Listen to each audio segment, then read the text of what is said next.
The emergency room doors exploded inward with such force that the hydraulic arms nearly tore from their moorings, and through that violent threshold stumbled a mountain of a man whose presence seemed to suck all the oxygen from the space. Marcus Wellington was a titan of flesh and failing systems, his 460-pound frame swaying like a skyscraper in an earthquake as he lurched forward, one massive hand clutching at his chest as if he could physically hold his heart together through sheer force of will. His face had taken on the color of old newspaper, a grayish-yellow pallor that spoke of organs drowning in their own dysfunction, and sweat poured from his temples in thick rivulets that soaked through the collar of his XXXL polo shirt. The waiting room fell into shocked silence as every eye turned toward the massive figure whose knees were visibly buckling, and then Marcus went down like a felled oak, his body hitting the polished linoleum floor with an impact so tremendous that the water cooler in the corner actually jumped. The crash broke the spell of silence, and suddenly everyone was moving at once, patients scrambling back from their chairs as the triage nurse sprinted toward the fallen giant. But she wasn't the first to reach him. Dr. Ethan Cole had been standing near the nurse's station, reviewing a chart with the kind of intense focus that made the rest of the world fade into background static. But the sound of Marcus hitting the floor penetrated even his concentration. At 32 years old, Ethan cut an unassuming figure, tall but thin with dark hair that never quite stayed combed and wire-rimmed glasses perpetually sliding down his nose. He wore his white coat like armor, pockets stuffed with index cards covered in his precise handwriting. Now those analytical amber eyes locked onto Marcus's prone form, and his body moved before conscious thought, dropping to his knees beside the dying man. The sea whirled around Ethan shifted into that crystalline state of hyperfocus that was both his greatest gift and his heaviest burden, where sounds became sharper and more painful, where the fluorescent lights overhead burned with intensity like small suns, where every relevant detail stood out with perfect clarity. He could see the cyanosis creeping across Marcus's lips, the distension of jugular veins, the way the massive abdomen rose and fell asymmetrically beneath his fingers. Pressed against Marcus's neck, he felt the pulse, thready and rapid and desperately weak. The crash cart arrived with squealing wheels, and behind it came a flood of medical personnel, including Dr. Patricia Hayes, the senior resident, whose blonde hair was pulled back in a perfect French twist and whose manner was crisp with the confidence of someone who had graduated top of her class. She took in the scene with one sweeping glance and immediately began issuing orders. "Get the defibrillator." "Ready!" Dr. Hayes commanded, her voice cutting through the chaos, and hands moved to obey, pulling the paddles from the crash cart. But Ethan's hand shot out, fingers wrapping around Dr. Hayes's wrist with surprising strength. "Wait," he said, and the single word carried such conviction that everyone paused. Dr. Hayes's head whipped toward him, her expression darkening with anger at being countermanded, especially by the strange young doctor who so many of the staff whispered about in break rooms. "Dr. Cole, this man is in cardiac arrest," she said, each word precisely enunciated. "We need to shock him now, or he's going to die on this floor." Around them, the trauma team exchanged uncertain glances, torn between protocol and the reputation of the doctor who saw what others couldn't. Marcus's breathing grew more labored, a horrible gurgling sound emanating from his throat as his body began convulsing. Ethan released Dr. Hayes's wrist and pointed to Marcus's face, tracing the subtle puffiness around the eyes, the moon-shaped rounding of features, the faint purple striae marking his neck. "Look at the peripheral edema," Ethan said, his hands moving to Marcus's ankles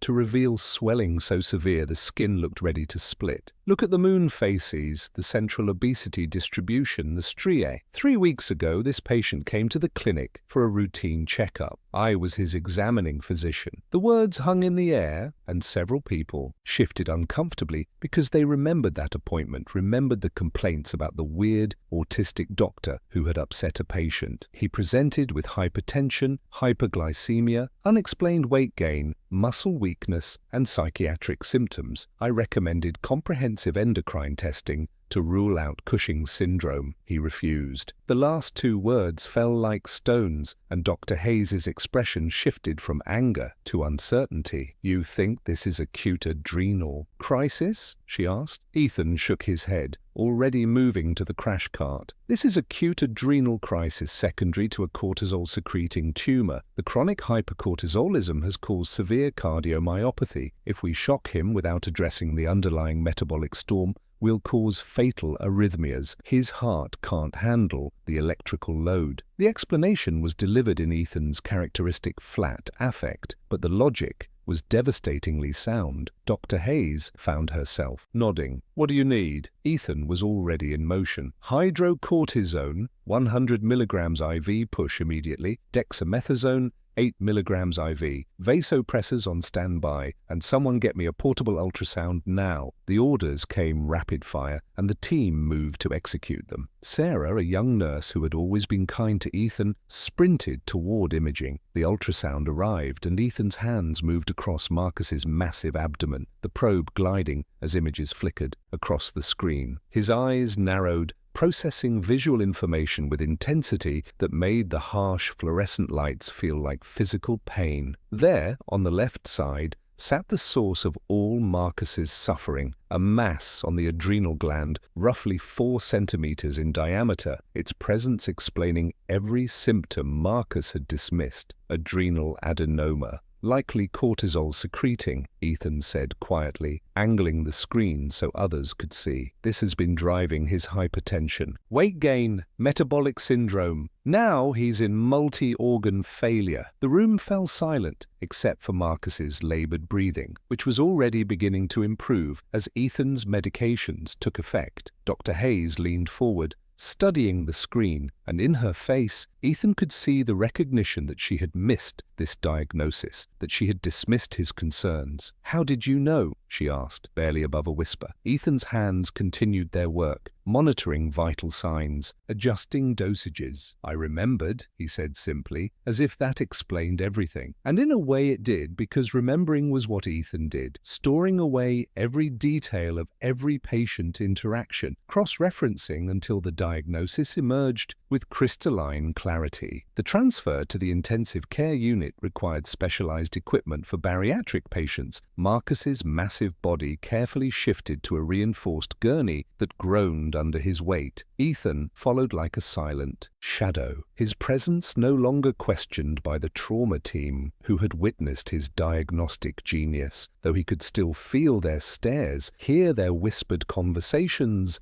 that thought he couldn't hear, but that his sensory-sensitive ears picked up with painful clarity. They were talking about him, about his diagnosis, mixing professional admiration with the same comments he'd heard his entire career about how, if he could just act normal, he would be unstoppable, about whether his autism was a gift or disability. The ICU occupied the top floor, a space of glass-walled rooms arranged around a central nursing station, creating a panopticon of medical surveillance. Marcus was wheeled into a larger room specially configured for bariatric patients, and the team descended with practiced efficiency, transferring him to the specialized bed, connecting the forest of monitoring equipment. Dr. Helena Vasquez, the ICU attending, stood at the central station reviewing Marcus's chart, her dark eyes moving rapidly across Ethan's meticulous documentation. When Ethan approached to give his report, she looked up and studied him with an unreadable expression. "Dr. Cole," she said, her voice carrying a slight Puerto Rican accent. "I've read your notes. Adrenal adenoma with acute crisis. Bold diagnosis in the field." Ethan couldn't tell if that was approval or criticism, so he launched into his clinical presentation, reciting vital signs and findings with the precision of someone reading from a written report stored in his memory rather than on paper. He detailed every aspect of Marcus's presentation, painting a complete clinical picture that left nothing to interpretation. Dr. Vasquez listened without interrupting, and when Ethan finished, she was quiet for a long moment. "You examined this patient 3 weeks ago in clinic?" she finally asked. Ethan nodded. "And he refused your recommended testing?" Another nod. Dr. Vasquez's expression tightened with flash of anger before she suppressed it. Did he give a reason? Ethan's hands found the index cards in his pocket, shuffling through them in a self-soothing stim. He said he didn't need some awkward kid who couldn't even shake hands properly telling him he was sick. Ethan recited flatly. He said his size was genetic and normal for his family. He said I was wasting his time because I couldn't understand that some people were just built bigger. The words hung in the air, and Dr. Vasquez's jaw tightened, her knuckles going white as she gripped her desk. "And now that awkward kid saved him," she said quietly, her eyes meeting Ethan's and holding them longer than was comfortable. "You did excellent work today, Dr. Cole. Your diagnosis was brilliant, your treatment appropriate. Your clinical instincts flawless. Don't let anyone tell you otherwise." The praise washed over Ethan like water off glass, not because he didn't appreciate it, but because positive feedback had always been hard for him to internalize. "His cortisol levels need monitoring every 6 hours," Ethan said instead, retreating into clinical facts. "We'll need endocrinology consult, cardiology for the cardiomyopathy, surgical consult once he's stable. The adenoma needs removal, but his surgical risk right now is prohibitive." Dr. Vasquez nodded, already typing orders. "I want you to follow this case closely. You found the diagnosis. You should see it through." Over the next several hours, Ethan found himself unable to leave the unit, drawn back repeatedly to check labs and review results, even though other physicians were managing the case. He told himself it was clinical thoroughness, but somewhere deeper, he knew it was something else. The need to prove that his different way of thinking had value beyond the mockery it generated. Dr. Patricia Hayes found him in the ICU break room well past midnight, sitting with cold coffee and index cards spread before him. She stood in the doorway before entering, and when she sat across from him, exhaustion lined her face. "I owe you an apology," she said without preamble, her eyes on the table rather than Ethan's face, and he appreciated that gesture. "In the ER, I dismissed your assessment. I was ready to shock him, and if I had, you were right. It probably would have killed him. You saved that man's life, and I almost prevented you because—" She trailed off, struggling. "Because I don't understand you," Patricia finally continued. "The way you think, the way you communicate, it's so different from what I'm used to. And instead of recognizing that difference as strength, I let it make me uncomfortable. I let it make me doubt your clinical judgment, even though you've never given me reason to." Ethan absorbed the words, turning them over like an unusual lab result. "Autism makes people uncomfortable," he said, matter of fact. "Neurotypical. Social interaction relies on unspoken rules I don't instinctively understand. People interpret my lack of eye contact as dishonesty, my flat affect as lack of caring,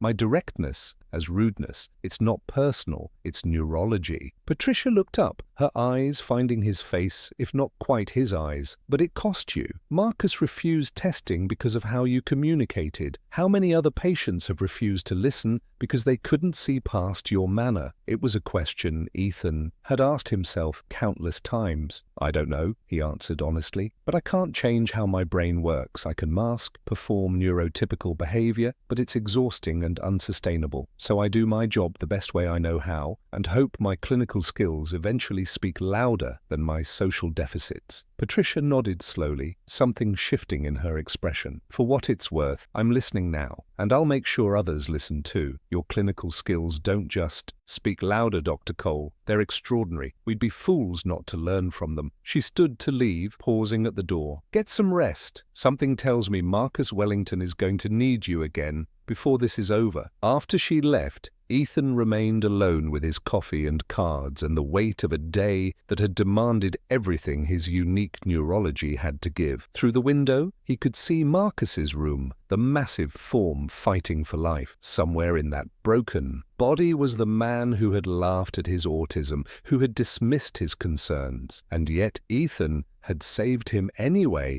because that was what good medicine demanded. The fluorescent lights buzzed with intensity that made his teeth ache, and he closed his eyes against the sensory assault, allowing himself this moment of vulnerability before continuing the work that gave his life meaning. Morning arrived with shift change chaos, nurses giving report, residents presenting cases, the choreographed dance of information transfer. Marcus's condition had remained stable through the night, vital signs holding in that precarious zone between crisis and recovery. Ethan had gone home briefly around 3, driven by Dr. Vasquez's insistence, but sleep had been elusive, his mind refusing to shut down. He returned at 6, hair still damp from a too-hot shower he'd used for grounding. Sarah approached with a tablet. "Dr. Cole, Mr. Wellington is starting to wake up." Ethan followed her to Marcus's room, where through the glass walls he could see the massive form beginning to stir, eyelids fluttering, hands making small movements against restraints placed to prevent tube dislodgement. The ICU protocol for waking intubated patients was well established. Ethan entered, positioning himself where Marcus would see him when consciousness returned. Sarah adjusted the sedation drip, decreasing the propofol flow, and they waited as awareness slowly returned. Marcus's eyes opened, unfocused at first, then the flash of panic as he realized he couldn't breathe on his own, couldn't move his arms, couldn't speak around the tube. His heart rate spiked on the monitor, and Ethan stepped forward into Marcus's line of sight. "Mr. Wellington, my name is Dr. Ethan Cole," he said, calmly, clinically. "You're in the intensive care unit at Metropolitan General Hospital. You collapsed 3 days ago. You have a breathing tube to help your lungs, but you're doing well, and we'll remove it soon if you stay calm." The words were carefully chosen, providing concrete information without unnecessary emotion. But even as Ethan spoke, he could see recognition dawning in Marcus's eyes, the way the man's gaze sharpened as he placed Ethan's face, remembered where he'd seen it before. And there, in Marcus's expression, Ethan watched emotions cascade, confusion giving way to recognition, recognition to memory, and memory to something that looked almost like shame. Marcus's reddened eyes locked onto Ethan's face with intensity that made Ethan deeply uncomfortable, but he forced himself to endure it because this moment mattered. The heart rate monitor's beeping began to slow as panic subsided, replaced by something heavier. Sarah raised the bed head slightly, and Ethan stepped back while continuing assessment. "You have an adrenal tumor that was causing your symptoms," Ethan continued, hands finding his index cards. Unconsciously, the tumor was secreting excess cortisol, which caused the weight gain, high blood pressure, and ultimately the cardiac crisis. "We're managing the hormone imbalance with medication, but you'll need surgery once you're stable." Marcus's eyes widened, and even with the breathing tube preventing speech, Ethan could read the disbelief and dawning understanding. "The symptoms I identified during your clinic visit 3 weeks ago were early warning signs," Ethan said, tone neutral, resisting the urge to add, "I told you so." Marcus's hands strained against restraints, trying to communicate. Sarah placed a whiteboard and marker in his right hand, loosening the restraint enough for mobility. With shaking hands, Marcus wrote in large, uneven letters, "You were right." 3 words carrying the weight of regret, recognition, apology, compressed into simple acknowledgement. Ethan read them and nodded, expression unchanging. "Yes," he said, simply. Marcus was writing again, letters getting messier as emotion overwhelmed motor control. "I'm sorry. I was cruel to you." The apology hung in the air, and Ethan felt something shift in his chest, a loosening of tension he hadn't realized he carried. Rarely had anyone acknowledged it, recognized it, apologized. You were afraid, Ethan said, his tone softening slightly. People often become hostile when confronted with medical information they don't want to accept. It's a psychological defense mechanism. I don't take it personally. But even as he said it, Ethan knew that was only partially true because he did take it personally. Every instance did leave a mark. He just didn't show it, couldn't show it, because his neurology didn't produce the appropriate emotional displays. Marcus was writing again, tears streaming down his face. You saved my life after I mocked your autism. The words seemed to cost him something, and his massive chest heaved with sobs that couldn't make sound around the breathing tube. Sarah moved to comfort him, her hand gentle on his shoulder. Your autism didn't affect your treatment, Ethan said with absolute conviction. You received the same level of care regardless of what you said to me. Medical ethics requires that personal feelings don't interfere with clinical judgment. I'm a doctor, you were dying. The equation was that simple. But even as he said it, Ethan wondered if that was entirely true, if some part of him had felt grim satisfaction in proving Marcus wrong. He pushed the thought away and continued his clinical assessment, checking pupillary response and grip strength, documenting everything with meticulous attention. The respiratory therapist arrived to assess extubation readiness, and over the next hour, the decision was made to remove the breathing tube. The extubation was quick but uncomfortable,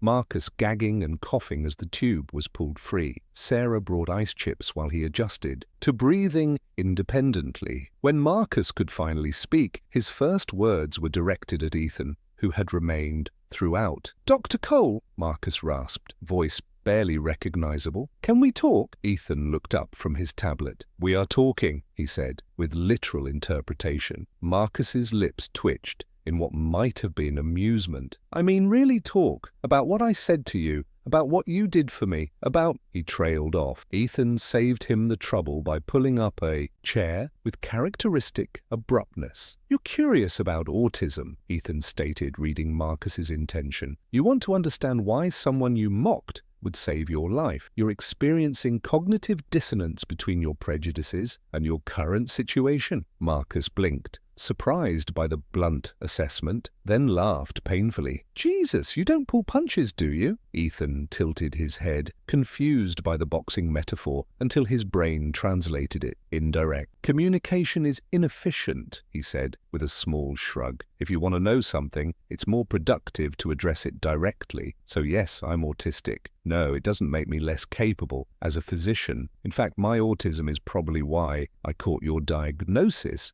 when others missed it. My brain processes patterns differently, sees connections that neurotypical cognition overlooks. The same traits that make me socially awkward make me clinically exceptional. The words were delivered without arrogance, just stating facts, and Marcus found himself nodding, absorbing this perspective he'd never considered. I have a nephew, Marcus said slowly, his raw voice making each word an effort. He's 8. He's autistic. My sister worries constantly about his future, whether he'll be able to work, to live independently, to have a normal life. I never really thought much about it. I just figured it was sad, that he had this disability. The word disability hung in the air, and Ethan felt familiar frustration at explaining neurodiversity. Autism is a neurological difference, not a deficit, he said, taking on a lecturing quality. It's only disabling because the world is designed for neurotypical brains. If society accommodated different forms of cognition the way it accommodates different physical abilities, autism wouldn't be considered a disability. Your nephew's brain works differently than yours. That doesn't make it broken or wrong. It makes it different. Marcus absorbed this thoughtfully despite exhaustion and pain. But it's harder for him. School is hard.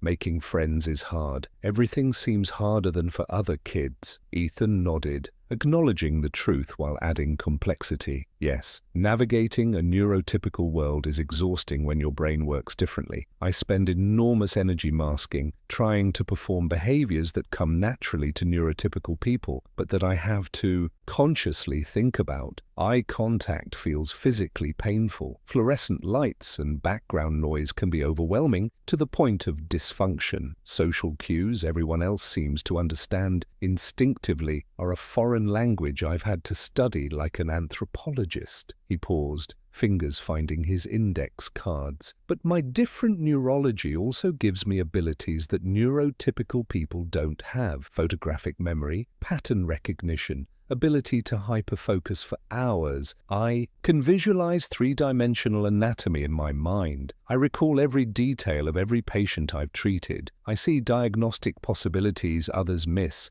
because my brain makes connections differently. Marcus was listening intently now, exhaustion forgotten in the face of this perspective, reshaping his understanding. Days blended together in the ICU's timeless bubble, where fluorescent lights never dimmed, and the only markers of time were shift changes and the gradual improvement of patients' vital signs. Marcus remained critical, but stable, his body slowly healing from the metabolic crisis, hormone levels gradually normalizing under Dr. Patel's carefully calibrated medication regimen. Ethan found himself spending more time in Marcus's room than clinical necessity required, drawn back by something he couldn't quite name, some need to see this patient through to recovery that went beyond professional duty. They talked during those visits, or rather Marcus talked, and Ethan listened with focused intensity, occasionally interjecting clinical information, but mostly letting Marcus process his near-death experience aloud. Marcus told stories about his life, about growing up big in a family of big people, about how his size had always defined him before anything else. He talked about the defensive arrogance he'd developed, learning to mock others before they could mock him, turning his size into a shield. And he talked about the fear, the deep, gnawing terror that had lived in his chest for years, the understanding that something was wrong, but the paralysis that prevented seeking help, because seeking help meant acknowledging his size wasn't just genetics. "It's easier to pretend everything is fine," Marcus said one afternoon, voice still rough but growing stronger. "Easier to be angry at doctors who tell you you're sick than to face the possibility that they're right. When you told me I needed testing, when you laid out, Orly, those symptoms and risks, I heard you. I understood, but accepting it meant accepting that I was dying, and I wasn't ready to do that." Ethan listened from his position by the window, where natural light was less overwhelming than fluorescent glare. His hands occupied with a Rubik's Cube he pulled from his pocket, solving and unsolving the pattern in an endless loop that helped him process emotional content. "Fear is a powerful motivator for denial," he said, eyes on the cube rather than Marcus. "The human brain is wired to avoid threats, and sometimes the threat of knowing feels more dangerous than the threat of ignorance. It's not rational, but most human behavior isn't." Marcus laughed, the sound still ending in a slight cough but fuller than before. "You really don't sugarcoat things, do you?" Ethan's hands paused. "Why would I? Sugar is a carbohydrate. It has nothing to do with communication." The deadpan delivery made Marcus's laugh turn full body, his monitors beeping in alarm as his heart rate spiked. "Jesus, Doc," he wheezed. "Was that humor? Did you just make a joke?" Ethan considered the question seriously. "I'm not sure," he admitted. "Sometimes I say things that neurotypical people find funny, but I'm usually not trying to be funny. The literal interpretation of idioms just seems more logical to me." This delighted Marcus even more, and Ethan found himself experiencing something unusual, a warm sensation in his chest that might have been pleasure at making someone laugh, at connecting genuinely rather than performatively. It was rare, and he carefully filed it away with other significant moments. As days continued, Marcus's room became a gathering place for his family, his wife Angela arriving each morning and staying until nurses gently insisted she rest. She was a small woman, barely reaching Marcus's shoulder, with kind eyes that crinkled when she smiled, and warmth that made even Ethan feel comfortable, though he still avoided the hugs she offered, his body going rigid at unexpected contact. She brought photographs to show Ethan, pulling out her phone to display picture after picture of their nephew. His name was Dylan, 8 years old, with curly dark hair and serious eyes that seemed too old for his young face. Eyes Ethan recognized, as similar to his own mirror reflection, the gaze of someone observing a world that didn't quite make sense. He's obsessed with trains, Angela said, scrolling through images of Dylan arranging toy trains in precise patterns, his small face intense with concentration. He can tell you everything about every model, route, historical detail, but he struggles in school because they want him to focus on things he's not interested in, and he can't understand why he has to learn about subjects that don't matter to him. Ethan leaned forward, studying the images with the same focus he brought to medical imaging, seeing in Dylan's precise arrangements the same need for order and pattern that governed his own life. Special interests are how autistic brains process information, he explained, voice taking on an educational tone. The intense focus on specific subjects isn't a limitation, it's a learning style. Dylan is teaching himself advanced concepts through his interest in trains, spatial reasoning, historical analysis, mechanical engineering, logistics. Traditional education tries to force all children through the same curriculum at the same pace, but that's not how many autistic brains work best. Angela listened with the hunger of a parent, desperate for understanding, for hope, for any indication that her son's differences wouldn't doom him to struggle. His teachers say he needs to be more flexible, more willing to engage with subjects outside his interests, she said, frustration and worry in her voice. They say if he doesn't learn to adapt, he won't be successful in life. The statement hung in the air, and Ethan felt anger kindle in his chest, the same anger he felt whenever neurotypical standards were presented as the only valid measure of success. Define successful, he said sharply enough that Marcus and Angela both looked at him with surprise. I'm a physician with photographic memory who can diagnose conditions other doctors miss. I've saved lives, advanced medical knowledge, trained residents. By most objective measures, I'm successful, but I can't make small talk at parties. I forget to respond to text messages. I have trouble maintaining friendships. I need noise-cancelling headphones in crowded spaces and detailed schedules to function. Does that make me unsuccessful? Angela's eyes widened with understanding. No, she whispered. No, of course not. Ethan nodded, anger fading as quickly as it arrived. Dylan doesn't need to adapt to neurotypical standards to have a meaningful life. He needs accommodations that allow his brain to work as designed, and he needs people who value his contributions instead of trying to force him into a mold he doesn't fit. His special interest in trains isn't a limitation to overcome, it's a strength to nurture. Marcus, who had been listening quietly, spoke up, his voice thick with emotion. I wish I had known that before. I wish I had understood that when you tried to help me. I dismissed you because you were different, and I almost paid for that with my life. The confession hung heavy in the hospital air, and Ethan found himself at a loss for response because forgiveness and absolution weren't things he felt qualified to offer. You know now, he finally said, because that was concrete and actionable, and you survived. The rest is just learning from experience, which is how humans acquire most meaningful knowledge. It was perhaps not the profound emotional moment Marcus was looking for, but it was what Ethan had to offer, and somehow it seemed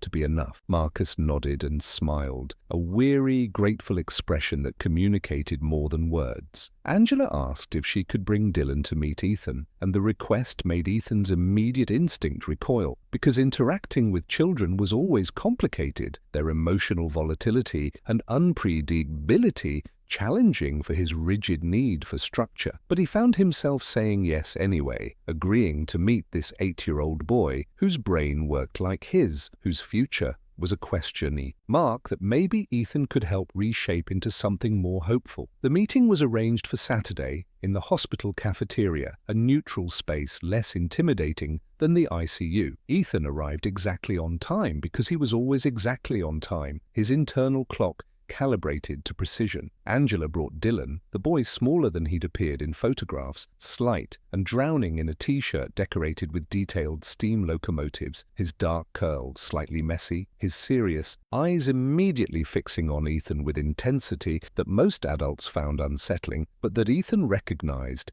as kindred focus. They stared at each other for a long moment, two autistic individuals sizing each other up in ways neurotypical people never quite understood, not making eye contact in the traditional sense, but reading each other through different channels. "You're Dr. Cole," Dylan said finally, his voice high and precise, each word carefully enunciated. "Uncle Marcus says you saved his life because you see patterns that other people miss." Ethan nodded, appreciating the direct approach. "I'm a diagnostician. Pattern recognition is a significant part of my job. You see patterns too in trains." It wasn't a question, just a statement of recognized fact, and Dylan's face lit up with excitement that transformed his serious expression into something radiant. "Do you want to see my trains?" he asked, already reaching for his backpack, pulling out a tablet loaded with photographs of his collection, thousands of images catalogued and organized with the same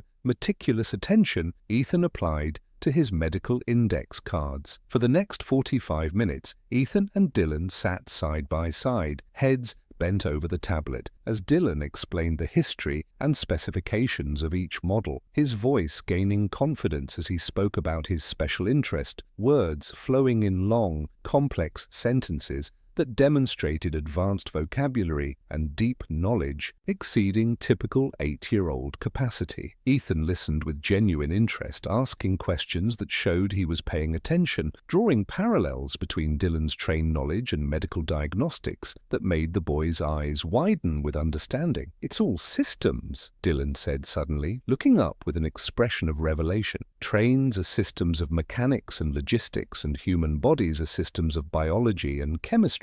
And understanding the system means you can predict what will happen when something changes." Ethan felt that warm sensation bloom in his chest again, that unusual feeling of connection and recognition. "Exactly," he said, voice carrying genuine enthusiasm that broke through his usual flat affect. "Medical diagnosis is pattern recognition within biological systems. You're already thinking like a physician, Dylan. You're just applying it to trains instead of human anatomy." Angela, who had been watching from a nearby table, had tears streaming down her face, though she was smiling through them. Later, as they prepared to leave, she gripped Ethan's hand in both of hers, the unexpected physical contact making him freeze but not quite recoil because he could feel the gratitude in her touch. "Thank you," she said, voice thick with emotion. "You have no idea what this means. Dylan never opens up like that with strangers. He recognized something in you, and you showed him that being autistic doesn't mean he can't achieve amazing things." Ethan extracted his hand as gently as he could, tucking it into his pocket where it was safe. "Dylan doesn't need me to show him that," he said quietly. "He just needs people to stop telling him he has to change who he is to be successful. His brain is extraordinary. Society needs to accommodate him, not the other way around." As he watched them leave, Dylan turning back at the doorway to wave goodbye with a shy smile, Ethan felt the weight of responsibility settle onto his shoulders,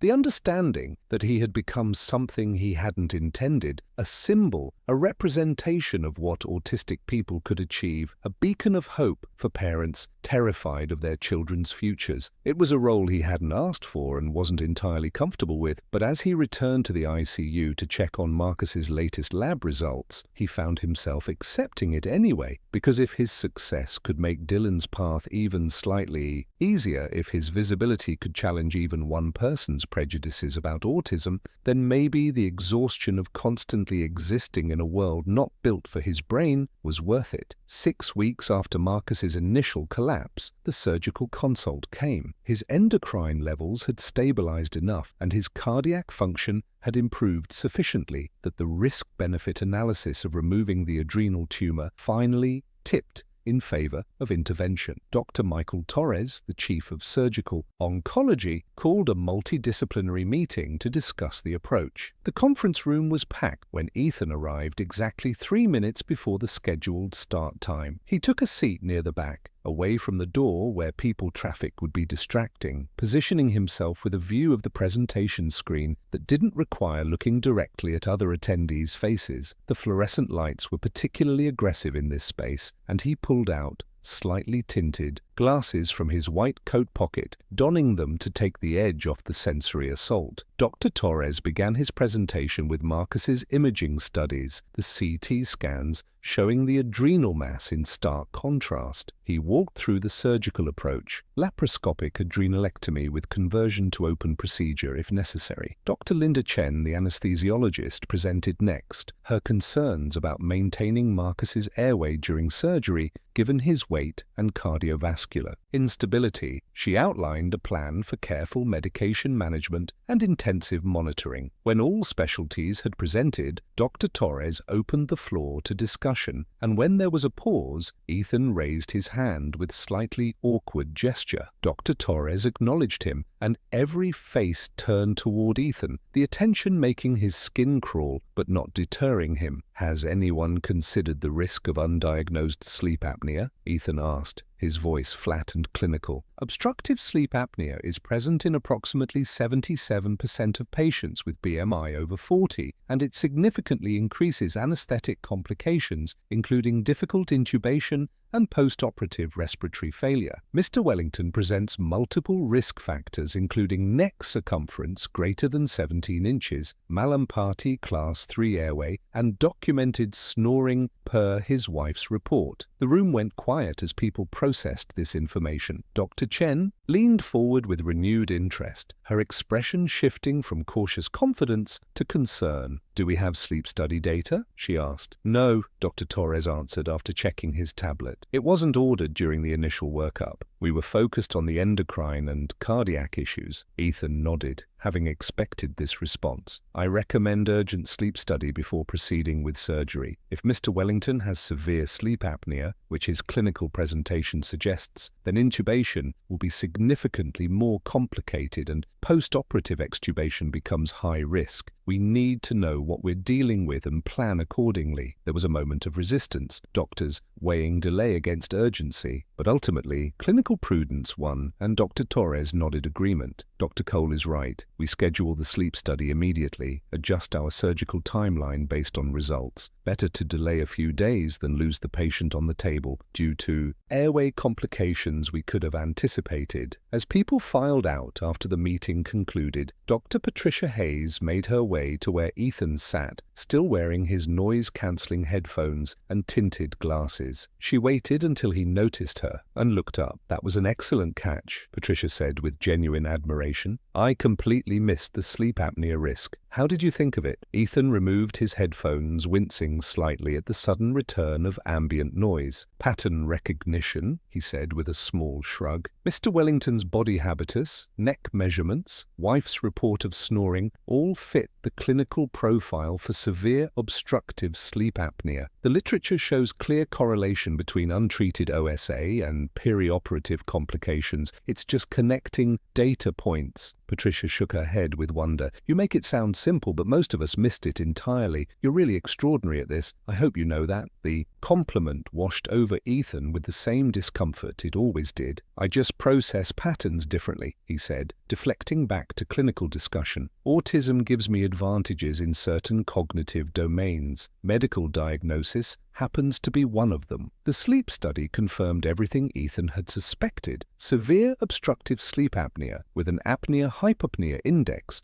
of 42 events per hour, meaning Marcus stopped breathing or experienced significantly reduced airflow more than 40 times every hour while sleeping. The diagnosis explained so much of Marcus's chronic exhaustion, his difficulty with concentration, the morning headaches he had dismissed as just part of being big, another symptom hiding in plain sight. Dr. Chen adjusted her anesthetic plan accordingly, bringing in additional airway management equipment, scheduling the surgery for early morning when the team was freshest. The surgery was scheduled for 3 days hence, and Marcus received the news with surprising calm, his near-death experience having recalibrated his sense of risk and fear. "I trust you," Marcus told Ethan during one of their afternoon conversations, his voice carrying absolute conviction. "I trust Dr. Torres and the whole team. You've gotten me this far, and you'll get me through the rest." Ethan wanted to explain that medicine wasn't about personal trust, that it was about evidence-based protocols and statistical outcomes, that no physician could guarantee any outcome. But he looked at Marcus's face, saw the peace there that came from believing in something beyond clinical statistics, and decided that sometimes faith served a purpose that facts couldn't fulfill. "The surgical team is excellent," he said instead. "Dr. Torres has performed hundreds of adrenalectomies. The anesthetic plan is comprehensive. Your preoperative preparation has been optimal. The probability of favorable outcome is high." It was the closest Ethan could come to offering comfort,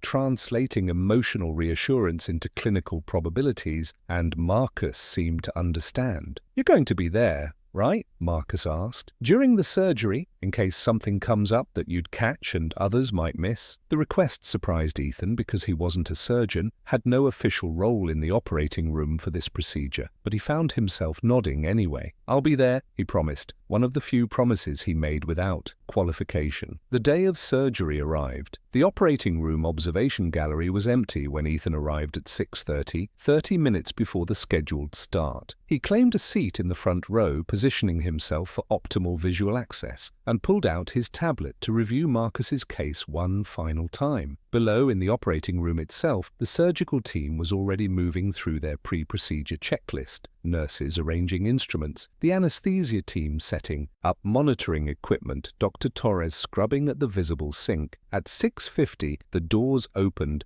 and Marcus was wheeled in, his massive frame dwarfing the reinforced bed, his face pale but calm under the surgical cap. Ethan watched as the transfer team carefully moved Marcus to the specialized operating table, requiring 6 people and mechanical assistants. Dr. Chen positioned herself at the head of the table, beginning her pre-induction checks while talking to Marcus in a voice too quiet for Ethan to hear through the glass, but whose calming cadence was visible in the way Marcus's tension eased. The induction of anesthesia was always critical, that transition from consciousness to controlled unconsciousness, where the anesthesiologist walked the tightrope between too little and too much medication. Ethan leaned forward, hands gripping his seat edge, watching with intensity as Dr. Chen administered the induction agents, as Marcus's eyes fluttered and closed as his massive body went slack. The intubation was complicated, exactly as Ethan had predicted, Dr. Chen working with practiced skill to navigate the difficult airway using video laryngoscopy. It took longer than standard intubation, tense minutes,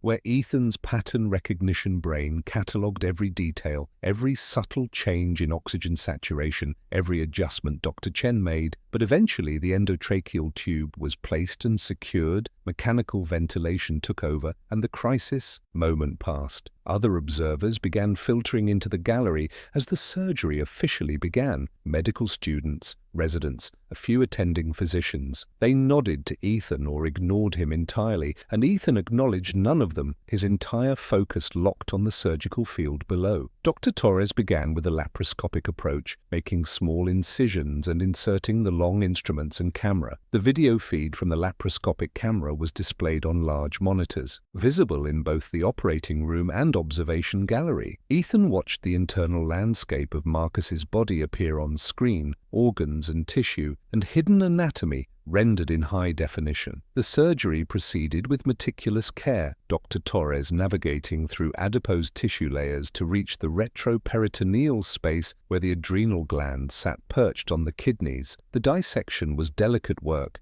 separating the diseased adrenal gland from surrounding structures without damaging the kidney or major blood vessels. Ethan watched every movement with the same intensity he brought to differential diagnosis, his brain processing and cataloging and analyzing for any deviation. Hours passed in focused silence, the surgery proceeding without major complications, Dr. Torres's hands steady and sure. The tumor, when finally fully exposed and ready for removal, looked almost anticlimactic on the video screen, a small dark mass that had caused such catastrophic effects. But just as Dr. Torres was preparing to divide the final attachments and remove the tumor, something changed. Ethan noticed it before anyone else, his pattern recognition brain picking up on subtle shifts in the video feed. The way tissue that should be staying still was moving, pulsing slightly with rhythm that suggested, "Stop," Ethan said, and his voice, usually so soft and uncertain in social situations, rang out with command in the quiet gallery, loud enough to carry through the observation window into the operating room below. Heads turned, both in the gallery and in the surgical suite, surprised by the interruption from the observation space where protocol demanded silence. Dr. Torres looked up at the gallery windows, his eyes finding Ethan through the glass, with mixture of irritation and curiosity. "Dr. Cole?" he asked through the intercom. "Do you see something?" Ethan was already standing,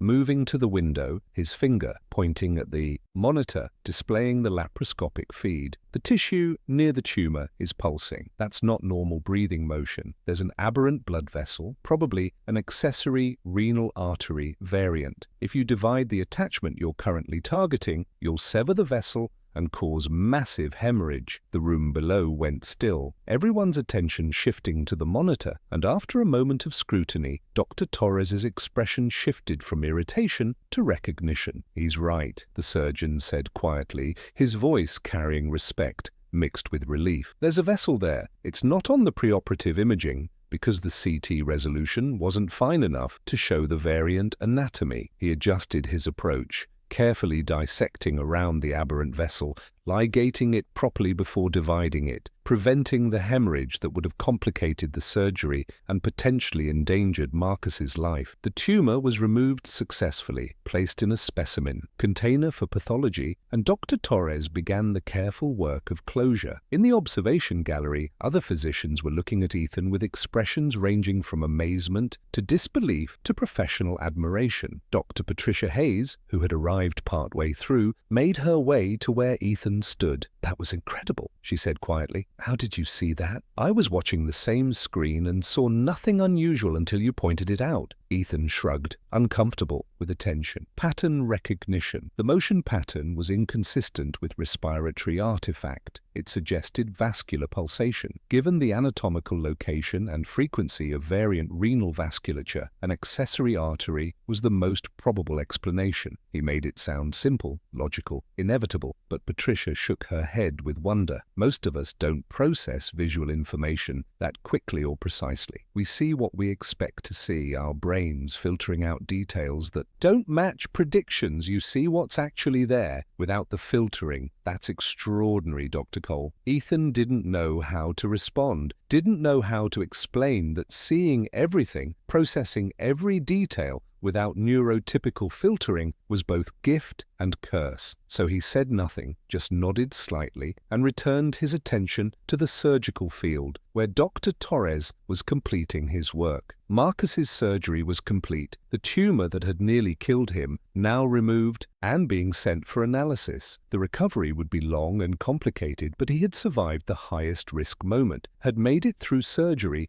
without catastrophic complications. Dr. Chen began the careful process of waking Marcus up, reducing anesthetic agents and allowing consciousness to return gradually. The extubation was smooth and controlled, Marcus's airway remaining stable as the breathing tube was removed, his lungs taking over respiration without mechanical assistance. Ethan watched until Marcus was fully awake and being prepared for transfer to the ICU, until he was certain the immediate post-operative period was progressing without complications. Only then did he allow himself to relax slightly, the tension that had been holding his body rigid throughout the hours-long surgery finally releasing. He left the observation gallery quietly, slipping out while others were still discussing the surgery, making his way through hospital corridors to the ICU, where Marcus would be brought once transfer was ready. Marcus's post-operative recovery was complicated but steady, his body healing from the surgical trauma with surprising resilience. The pathology report confirmed a benign cortisol-secreting adenoma, completely removed with clear margins. The remaining adrenal gland would need time to recover function, requiring Marcus to take replacement steroids temporarily while his body remembered how to produce its own hormones. But he was alive, breathing without mechanical assistance within 24 hours, sitting up and taking liquids by the second day, progressing through recovery milestones that marked the return from critical illness to eventual health. Ethan visited daily, these check-ins becoming routine parts of his hospital rounds, though he knew other physicians were perfectly capable of managing Marcus's post-operative care. There was something compelling about seeing this case through to completion, about watching the patient he had diagnosed and saved not once, but twice, navigate the long road back to health. Marcus always lit up when Ethan entered his room, his face showing genuine pleasure despite, or perhaps because of Ethan's awkward manner and clinical focus. "My favorite doctor," Marcus would greet him, the words carrying affection that made Ethan deeply uncomfortable but also pleased in ways he didn't quite understand. "Come to make sure I'm behaving?" And Ethan would review charts and vital signs and lab results, asking clinical questions and performing examinations, the comfortable routine of medical practice. But they also talked conversations that ranged beyond pure medicine into territories Ethan rarely explored with patients. Discussions about autism and neurodiversity, about Marcus's changing perspectives on disability and difference, about Dylan's progress in his new school, and the ways Marcus was learning to be a better uncle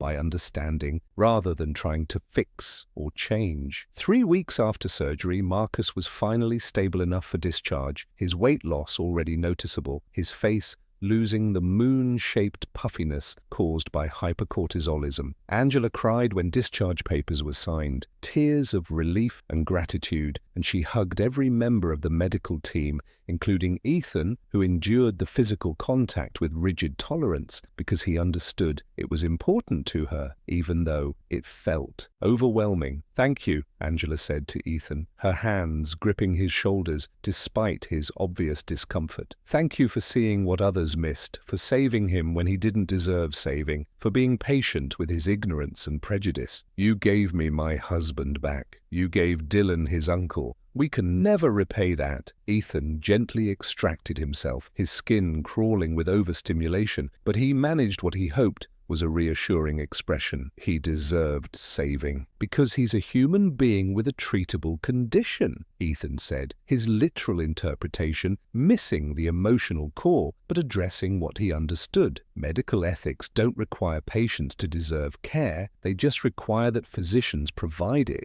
Angela laughed through her tears, and Marcus, watching from his wheelchair because he was still too weak for extended walking, smiled with understanding. They had learned to translate Ethan's clinical language into emotional, meaning to hear the care beneath the flat effect, to recognize that his different way of expressing concern didn't mean he cared less, but simply that he cared differently. The discharge took hours, the careful transition from hospital care to outpatient management requiring multiple specialists to sign off, prescriptions to fill, and follow-up appointments to schedule. But eventually it was complete, and Marcus was wheeled out to the hospital entrance where Angela had brought their car around. Ethan followed them out, nominally to ensure the transfer went smoothly, but actually because something in him wanted to see this moment, wanted to witness Marcus leaving the hospital alive and healing. At the car, Marcus maneuvered himself from wheelchair to passenger seat with effort that left him breathless but triumphant. Before Angela closed the door,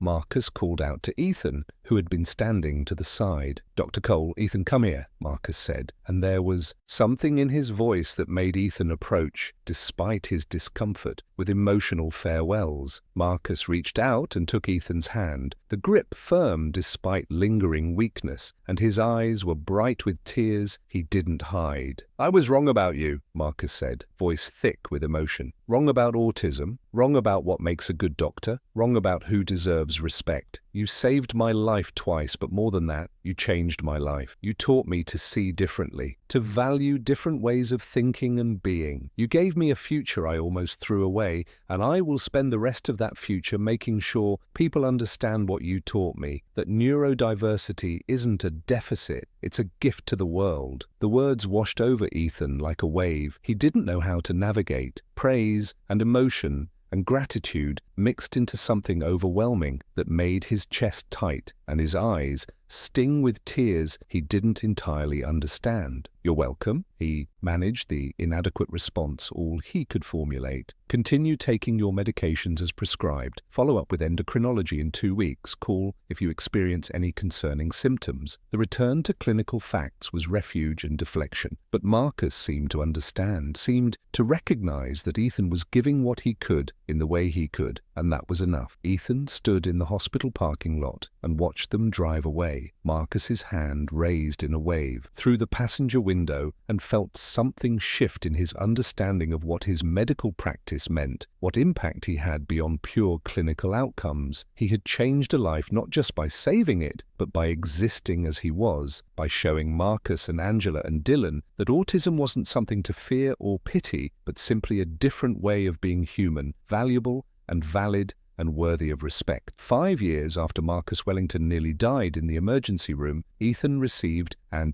unexpected invitation to speak at the hospital's annual medical grand rounds, a prestigious educational series where experts presented on topics of clinical significance. The invitation came from Dr. Helena Vasquez, and the proposed topic made Ethan's stomach clench. Neurodiversity in medicine: how different cognitive styles enhance clinical practice. It was simultaneously the most important and most terrifying topic Ethan could imagine, requiring him to speak publicly about his autism to an audience of colleagues who had witnessed his brilliance and his struggles. His first instinct was to decline, to retreat into the comfortable safety of clinical practice, where he could demonstrate his competence through actions rather than words. But before he could formulate a refusal, he thought about Dylan, now 13, and determined to pursue medicine, about all the other neurodivergent students who would face barriers and prejudices. He accepted the invitation. The preparation consumed weeks of Ethan's limited spare time, his meticulous nature demanding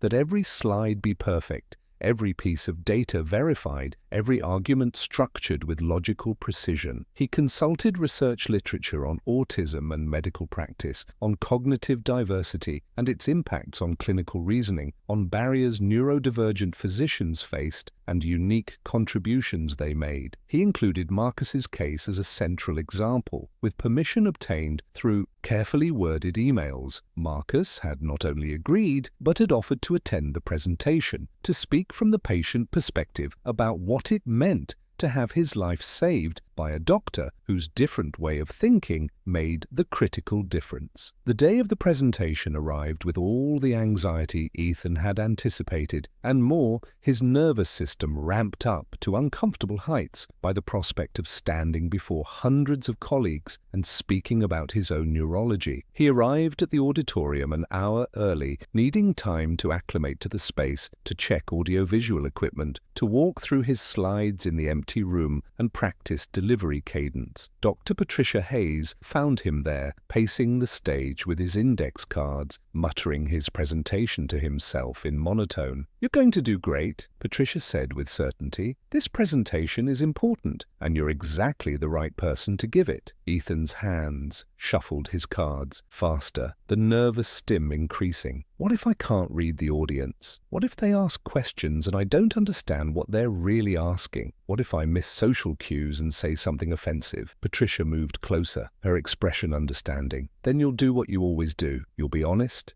and direct. You'll answer the questions you understand and ask for clarification on the ones you don't. You'll be yourself, because being yourself is what makes you extraordinary at this work. The people who matter will understand. The ones who don't understand don't matter." The auditorium began filling as start time approached, physicians and nurses and medical students finding seats. Low murmur of conversation building into a wall of sound that made Ethan's skin crawl. He stood backstage, noise-cancelling headphones in place until the last possible moment, and watched through a gap in the curtain as the audience assembled. Marcus arrived with Angela and Dylan taking seats near the front. Marcus's transformation over 5 years was remarkable. He had lost nearly 240 pounds through sustained lifestyle changes and weight loss surgery, his body still large, but now in proportion, his face showing strong bone structure that had been hidden. He looked healthy, vibrant,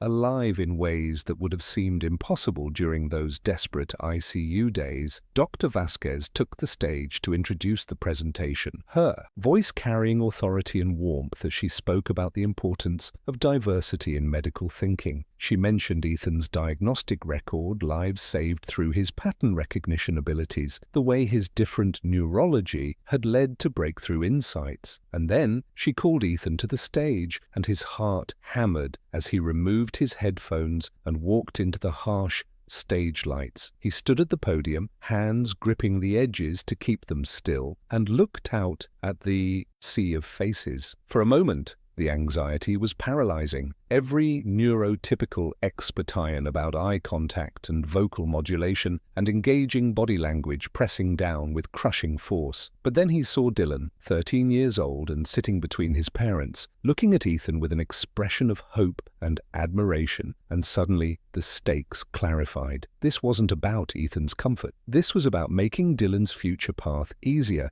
about changing minds and challenging prejudices, about using his platform to advocate for all the neurodivergent students who would come after him. He began speaking, his voice flat and clinical as always, no dramatic inflection, just clear delivery of carefully prepared content. He explained autism as neurological difference rather than deficit, described how his brain processed patterns and information differently than neurotypical cognition, outlined both challenges and unique strengths his neurology provided. He presented research data on cognitive diversity in medical teams, showing improved diagnostic accuracy and reduced errors when teams included neurodivergent perspectives. Then he presented Marcus's case, walking through the initial presentation, the dismissal of his recommendations, the emergency that followed, the diagnostic process that identified the adrenal tumor and saved Marcus's life. He showed imaging, lab values, the timeline of treatment, building the clinical narrative with precision. I caught this diagnosis because of my autism, not despite it, Ethan said with absolute conviction. My pattern recognition abilities, the way I process and retain detailed information, my tendency to see connections others overlook, these are direct results of how my autistic brain functions. Marcus Wellington is alive today because medicine had space for a neurodivergent physician whose different way of thinking provided clinical insights that neurotypical cognition missed. He paused, looking out at the audience, and continued with words that cost him significant vulnerability. But my autism also makes me challenging to work with. I don't make small talk. I miss social cues. I communicate bluntly in ways some people interpret as rude. I need accommodations like dimmer lights and advanced meeting agendas and permission to stim during conversations. I will never be comfortable at social gatherings or skilled at hospital politics. Does that make me a bad physician? He let the silence stretch before answering. I would argue that it makes me a different physician, one whose value should be measured by clinical outcomes and patient care rather than social performance. Medicine needs cognitive diversity. It needs people who think differently, who approach problems from unexpected angles, who see what conventional thinking misses. The presentation continued for 40 minutes. Ethan presenting data and arguments and personal experiences, building a comprehensive case for embracing neurodiversity in medical practice. When he finished and opened the floor to questions, his anxiety spiked again. But the questions that came were thoughtful rather than hostile, genuine curiosity rather than disguised criticism, physicians asking how they could better support neurodivergent colleagues, what accommodations would be most helpful, how to recognize when communication differences indicated different thinking rather than incompetence. And then Marcus stood, raising his hand to be called on. "I'm Marcus Wellington," he said, his voice carrying to the back. "I'm the patient Dr. Cole presented. 5 years ago, I came to this hospital for a routine checkup, and Dr. Cole identified early warning signs of a condition that was killing me. He recommended testing that would have caught my tumor early, and I refused his recommendations because he made me uncomfortable, because he didn't communicate the way I expected doctors to communicate, because he was awkward and direct and couldn't look me in the eye, and I let those superficial differences convince me that his medical expertise was questionable." Marcus paused, emotion thick in his voice, and Angela took his hand. 3 weeks later, I collapsed in the emergency room. dying from the exact condition Dr. Cole had predicted, and he saved my life anyway, despite my mockery, despite my rejection of his help, despite every reason to write me off. He saved me because he's an extraordinary physician whose autism makes him better at diagnosis than anyone I've ever encountered. The auditorium was absolutely silent. But more than saving my life, Dr. Cole changed my life, Marcus continued. He taught me and my family what neurodiversity really means, how different ways of thinking contribute value to the world. My nephew Dylan is autistic, and before Dr. Cole, I thought that was a tragedy. Now I understand it's just a different way of being, one that comes with challenges, but also with extraordinary strengths. He looked directly at Ethan. Dr. Cole is a remarkable physician, not despite being autistic, but because of it. Medicine is better for having him in it. Patients are safer because of how his brain works differently. And any medical culture that would exclude or devalue physicians like him isn't just being discriminatory, it's being stupid, throwing away desperately needed clinical insight because of superficial social differences. Marcus sat down to spontaneous applause that grew and spread through the auditorium, people rising to their feet in standing ovation, directed at both Marcus's testimony and Ethan's presentation. Ethan stood at the podium, overwhelmed by the response, by visible support from colleagues. He had always assumed, merely tolerated his presence, and felt something crack open in his chest, the defensive walls he had built around his neurodivergence, weakening in the face of unexpected acceptance. Dr. Vasquez returned to the stage, thanking Ethan and announcing that the hospital administration was committing to expanded neurodiversity initiatives, training for staff on working effectively with neurodivergent colleagues, systematic review of accommodations and support structures, recruitment efforts aimed at increasing cognitive diversity in their physician workforce. It was more than Ethan had hoped for. Institutional change sparked by one presentation, by willingness to be vulnerable and authentic about his autism instead of hiding behind clinical competence alone. After the presentation ended, many stopped to speak with Ethan, to thank him for his honesty, to ask additional questions, to share their own experiences with neurodivergence or with neurodivergent family members. The social interaction was exhausting, every conversation requiring conscious effort. But Ethan pushed through because this was important, because visibility mattered, because change required him to be present and engaged, even when uncomfortable. Marcus and his family waited until the crowd thinned, and when they approached, Dylan was practically vibrating with excitement. "That was amazing," Dylan said, words tumbling over each other in eagerness. "You explained everything so clearly, and everyone understood, and now maybe when I go to medical school, people won't think I can't do it just because I'm autistic." The hope in his voice was almost painful to hear. Ethan knelt down, bringing himself to Dylan's eye level, even though the boy was nearly as tall as Ethan now. "You can do it," Ethan said firmly, with absolute conviction. "You have everything you need already, Dylan. The intelligence, the dedication, the way of seeing patterns that medicine desperately needs. The world is starting to understand that neurodiversity is valuable. By the time you're ready for medical school, I believe it will be even better. But even if it's not, even if you face barriers and prejudice, you can still succeed, because your autism is your strength, not your weakness." Dylan nodded, his serious young face showing determination that would serve him well in difficult years ahead. Marcus gripped Ethan's shoulder, the touch brief but weighted with meaning. "Thank you," he said quietly, "for all of it, for saving my life, for teaching me to see differently, for being the example that shows Dylan and thousands of other neurodivergent kids that they can achieve extraordinary things. You've changed more lives than you realize, Dr. Cole." Ethan stood, accepting the gratitude awkwardly. "I'm just doing my job," he said, and Marcus laughed warmly. "No," Marcus corrected gently. "You're changing the world. One diagnosis, one presentation, one mind at a time. That's not just a job, Dr. Cole. That's a legacy. 10 years after Marcus Wellington collapsed in the emergency room, Dr. Ethan Cole stood in his office reviewing acceptance letters from medical schools, his role having evolved beyond pure clinical practice to include mentorship of neurodivergent students navigating the brutal terrain of medical education. The walls were covered with thank you cards and photos, a visual testament to lives changed not just through diagnosis and treatment, but through representation and advocacy, through being visibly, authentically autistic in a profession that had historically demanded neurotypical performance. Among the photos was one that held particular significance: Dylan Wellington's medical school acceptance letter, framed and mounted with a handwritten note. "Dr. Cole, I did it. I got into medical school, and when they interviewed me, I told them I'm autistic and that I consider it an asset to my future practice. They agreed. I'm following your path, and I promise to make you proud. Thank you for showing me that different doesn't mean less. It might just mean extraordinary." Dylan was now 19, having completed his undergraduate degree with honors while managing the accommodations and coping mechanisms necessary for an autistic person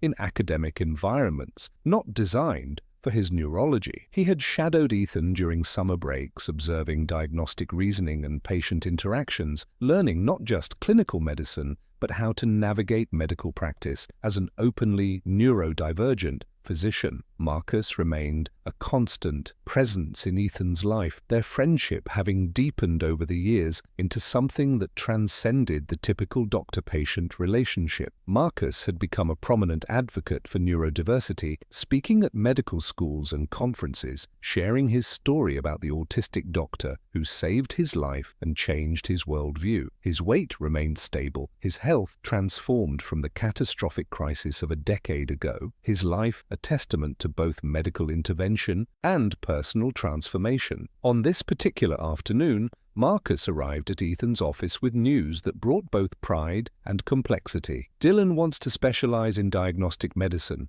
Marcus said, settling into the chair across from Ethan's desk with ease of long familiarity. "Says he wants to be like you, to use his pattern recognition abilities to catch diseases others miss. Angela is worried it's too hard a path, too competitive, too likely to expose him to the same prejudices you've faced." Ethan set down the medical journal he'd been reading, his fingers automatically finding his Rubik's Cube, solving and unsolving the pattern as he considered his response. "Diagnostic medicine is challenging," he said carefully. "It requires extensive knowledge, complex pattern recognition, ability to tolerate diagnostic uncertainty, and willingness to be wrong frequently. The intellectual demands are extreme. The social demands of working in multidisciplinary teams can be overwhelming for neurodivergent physicians." He paused, meeting Marcus's eyes briefly before his gaze slid away. "But Dylan has the cognitive abilities for it. His pattern recognition is exceptional, his memory for detail extraordinary, his dedication to understanding complex systems evident in everything he does. He could be brilliant at diagnostic medicine, could contribute insights that neurotypical cognition would miss." Marcus nodded, then asked the question that cut to the heart of his concern. "Will he face the same struggles you did? The mockery, the dismissal, the constant need to prove his competence while navigating social expeditions he can't naturally meet?" It was a fair question, one Ethan had asked himself many times while mentoring Dylan. "He'll face challenges," Ethan admitted honestly. "Autism will always be challenging in neurotypical-dominated spaces. Medical culture is improving, but remains structured around neurotypical communication styles and social hierarchies. Dylan will need to develop coping mechanisms, advocate for accommodations, endure the exhaustion of existing in environments not designed for his neurology." He set down his Rubik's Cube, giving Marcus his full attention. "But the landscape Dylan enters is different than the one I entered 15 years ago. Neurodiversity is increasingly recognized as valuable rather than merely tolerated. Accommodations are more available. There's growing understanding that communication differences don't indicate clinical incompetence. And perhaps most importantly, there are visible neurodivergent physicians like me who prove that autism and medical excellence are compatible, even synergistic." Marcus smiled, warmth and gratitude mixing in his expression. You paved the way for him. Everything you endured, every prejudice you challenged, every time you were authentically yourself despite the cost, you made Dylan's path easier. You gave him permission to pursue his dreams without believing he needed to hide who he is. The statement made Ethan profoundly uncomfortable, the weight of being a symbol rather than just a physician who happened to be autistic, but he recognized the truth in it. Visibility mattered. Representation changed minds. His willingness to be openly autistic in medicine, to speak about his neurology publicly, to challenge the assumption that neurotypical cognition was superior, had created space for the next generation to enter with slightly less burden of proof, slightly more acceptance. Tell Angela that Dylan will struggle, Ethan said. Tell her that medical training is brutal, even for neurotypical students, and neurodivergent students face additional challenges. Tell her that Dylan will experience misunderstanding and prejudice, that he'll be exhausted in ways his classmates won't be, that he'll need support and accommodations and sometimes rescue from environments that become overwhelming. He paused. But also tell her that Dylan has everything he needs to succeed. Tell her that his autism will make him an exceptional diagnostician once he gets through training. Tell her that medicine desperately needs minds like his, that patients will be safer and diagnoses more accurate because her son sees patterns others miss. Tell her that difficult doesn't mean impossible, and that the struggle of being authentically neurodivergent in medicine is worth it for those with the calling and capability. Marcus nodded slowly. They sat together in comfortable silence, the kind that only came from years of friendship and shared understanding. Eventually, Marcus stood to leave. At the door, he turned back with one final question. Do you regret it? Choosing medicine despite how hard autism makes it? Despite the constant social navigation and sensory overwhelm and need to prove yourself over and over? Ethan considered the question with careful precision. Regret implies I had meaningful alternatives, he said slowly. Autism would make any profession challenging. Medicine at least allows me to use my pattern recognition advantageously, to channel my intense focus into work that matters, to have structured routines and clear protocols that give my need for order productive outlet. He paused, then continued with unusual emotional honesty. But